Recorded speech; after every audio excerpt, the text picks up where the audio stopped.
ఏం ప్లేస్ చూపిస్తున్నారు ఈ రోజు మాకు?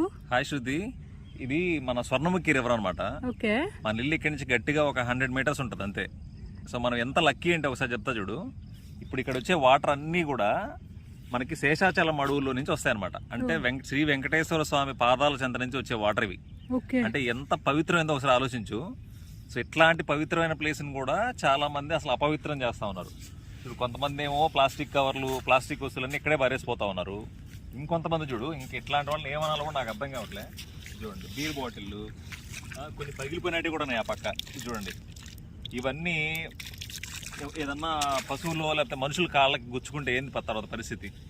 ఇంత పవిత్రమైన వాటర్ని కూడా అపవిత్రం చేయాలంటే మనుషులకే సాధ్యం. కరెక్ట్ సత్య గారు. అది మినిమం హైజీన్ అనేది మనం మెయింటైన్ చేయాలి ఎక్కడికి వెళ్ళినా కూడా. అవును, అసలు చూడండి, అసలు ఎంత ప్రశాంతంగా ఉందో, ఎంత హ్యాపీగా ఉందో అసలు ఇక్కడికి వస్తే. ఎట్లాంటిది సరే తాగితే తాగారు, ఇక్కడ పారేసిపోవడం ఏంటి, చక్కగా ఎక్కడన్నా దూరంగా తీసుకెళ్ళి పారేయచ్చు కదా. సో అది జనాలు కొద్దిగా సివిక్ సెన్స్ అనేది చాలా ఇంపార్టెంట్ అనమాట. అది మన జనాల్లో చాలా తక్కువైపోతా ఉంది. దయచేసి సివిక్ సెన్స్తో ఉండండి. అందుకే మనకు రెస్పెక్ట్, అప్పుడే మనకు రెస్పెక్ట్ కూడా వస్తుంది మన దేశంలో. ఓకే సత్య గారు, థ్యాంక్ యూ. Thank you.